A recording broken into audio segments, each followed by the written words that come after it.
Sharda Jain. Today I am going to talk about blood pressure categories as categorized by the American Heart Association and American Stroke Association. Each and every doctor and each and every nurse should know about these categorization. What is the normal blood pressure? If you find that the systolic blood pressure is less than 120 and the diastolic pressure is less than 90, this is normal blood pressure. When do we say it is an elevated blood pressure?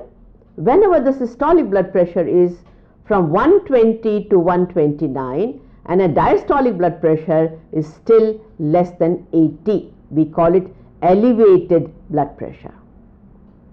While high blood pressure, which we call hypertension, stage 1, it is categorized by 130 by 139 and the diastolic blood pressure is between 80 to 90. Hypertension is categorized into 3 stages: stage 1, stage 2 and hypertensive crisis. When the blood pressure systolic is 130 to 139 and the diastolic blood pressure is between 80 to 89, this is called hypertension stage 1. What is hypertension stage 2?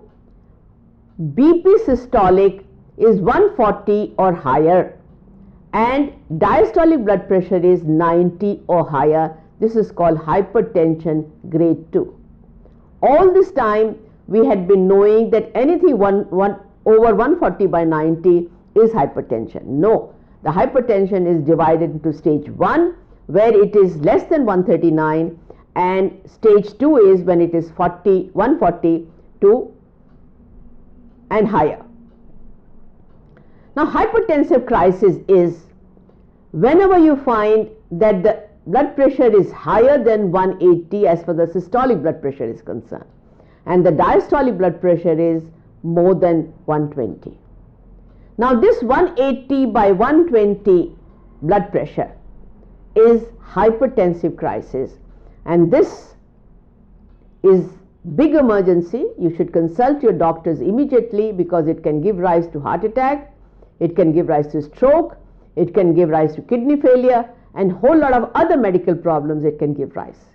So one must know about what is normal blood pressure, that is less than 120 by 80. Elevated blood pressure is 120 to 130 and the diastolic blood pressure is still the same. High blood pressure, that is hypertension stage 1, is 130 to 139 and diastolic blood pressure is between 80 to 90.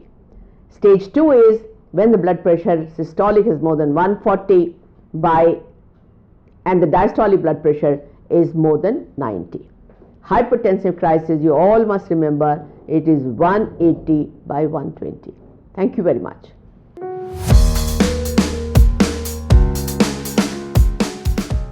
I am Dr. Sharda Jain. आज मैं आपको blood pressure measurements कैसे लिया जाता है इसके बारे में बताना चाहती हूँ। आप सभी को मालूम है कि ब्लड प्रेशर 120/70 या 120/80 से ज़्यादा नहीं होना चाहिए। कब हम कहते हैं कि ब्लड प्रेशर आपका ज़्यादा है? जब भी आपका ब्लड प्रेशर 140/90 से ज़्यादा है और आपको 2 रीडिंग्स एबनॉर्मल मिली हैं 24 घंटे के अंतर में, तो हम कहते हैं आपको ब्लड प्रेशर है। ब्लड प्रेशर को आप बिल्कुल इग्नोर ना करें क्योंकि हर 20 सेकंड में एक ब्रेन स्ट्रोक हो रहा है। इसका मतलब 1 मिनट में 5 लोगों को ब्रेन स्ट्रोक हो रहा है। दिन में 3,500 से 4,000 ब्रेन स्ट्रोक होते हैं और ये देखा गया है कि अगर सही समय पर उनको इलाज नहीं मिले तो बहुत ज़्यादा मॉर्टेलिटी और मॉर्बिडिटी होती है। सो चलिए आज ब्लड प्रेशर कैसे लिया जाता है इसको जानिए। ब्लड प्रेशर लेने के लिए 3-4 चीज़ें बहुत ज़रूरी हैं। जब भी आप कोई क्लिनिक में जाते हैं या अस्पताल में जाते हैं और अपना ब्लड प्रेशर चेकअप कराना चाहते हैं, तो सबसे पहली बात है पिछले 30 मिनट में कोई चाय, कॉफ़ी या स्मोकिंग ना करें। जब आप क्लिनिक में जाएं तो आप शांत होकर दोनों पैरों के भार अपने बैठे, आप लेग्स को बिल्कुल क्रॉस नहीं करें। एक और प्रिकॉशंस है कि ब्लैडर आपका एम्प्टी होना चाहिए।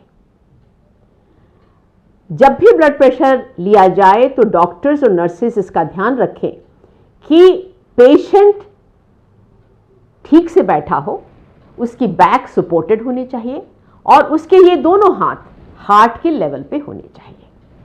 जैसे आप इस पिक्चर में देख रहे हैं कि आप लेग्स क्रॉस ना करें, बैक आपकी सपोर्टेड होनी चाहिए और आपकी जो टेबल टॉप है वो आपकी हार्ट के लेवल पे आ जाना चाहिए। आपकी ये एडजस्टमेंट नर्स को या डॉक्टर को करनी पड़ेगी कि आपकी आर्म्स जो है हार्ट के लेवल पे ही रेस्ट करें। जब पहली बार ये ब्लड प्रेशर लिया जाता है तो हम दोनों आर्म्स में लेते हैं, इधर भी और इधर भी, और उसके बाद जब सब्सिक्वेंटली आते हैं तो आप किसी एक आर्म में भी ले सकते हैं। आपका शांत होना बहुत ज़रूरी है। 4-5 गहरी लंबी सांस लें और फिर अपना ब्लड प्रेशर चेकअप कराएं। अगर आपका ब्लड प्रेशर ज़्यादा आ रहा है तो परेशान नहीं हो, 24 घंटे में आकर फिर आप अपना ब्लड प्रेशर चेकअप कराएं। तो ये तो हो गई क्या हमें प्रिकॉशंस लेनी है ब्लड प्रेशर चेकअप कराने से पहले। खासकर नर्सेज, एएनएम्स, डॉक्टर्स जो ट्रेनिंग के अंदर हैं, उनको इस बात का खास ध्यान रखना चाहिए। चलिए हम आपको दिखाते हैं कि किस तरह से हमें डिजिटल ब्लड प्रेशर, जो कि आजकल सभी घरों में पाया जाता है, गांव ले लीजिए चाहे शहर ले लीजिए, हर घर में ब्लड प्रेशर की मशीन है। तो आपको प्रिकॉशंस तो यही लेनी पड़ेगी जो मैंने अभी आपको बताया, बट आप जरा सी टेक्निक के बारे में सीख लीजिए। जब हम कफ बांधते हैं तो इसको बहुत टाइट नहीं बांधते और बहुत लूज भी नहीं बांधते। आपकी ये फिंगर इसके अंदर जाने चाहिए। ये वाला जो एल्बो है आपका खाली होना चाहिए और प्रेफरेबली 2 फिंगर ऊपर ये हमें कफ को बांधना है। ये वाली जो चीज़ है ये पेशेंट की तरफ होनी चाहिए। ये वाला जो चीज़ है, इसका मतलब है जब भी हम रिकॉर्डिंग करेंगे तो ब्रेकियल आर्टरी के ऊपर हमारे पर एक्सपोजर होना चाहिए। आजकल तो पहले तो स्टेथोस्कोप से करते थे, अब तो डिजिटल सभी लोग इसका इस्तेमाल करने लगे हैं। कफ आपका राइट साइज का होना चाहिए। मैडम पतली है तो इस पे आम जो कफ होता है बीपी अपरेटस के साथ उसको करते हैं, पर अगर कोई मोटा व्यक्ति है तो उसके लिए या तो बड़ा कफ होना चाहिए या इसको हम आर्म में फोर आर्म में यूज कर लेते हैं और ब्लड प्रेशर यहां पर लिया हुआ और यहां लिया हुआ दोनों ब्लड प्रेशर बराबर होते हैं।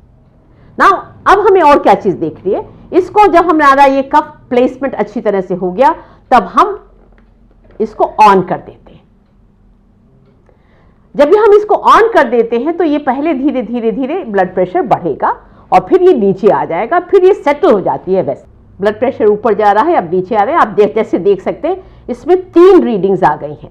सबसे ऊपर वाले जो रीडिंग है वो 110 आई है, इसका मतलब ये सिस्टोलिक ब्लड प्रेशर है। उसके नीचे वाली रीडिंग है वो डायस्टोलिक ब्लड प्रेशर है और सबसे नीचे जो है पल्स की रीडिंग आती है।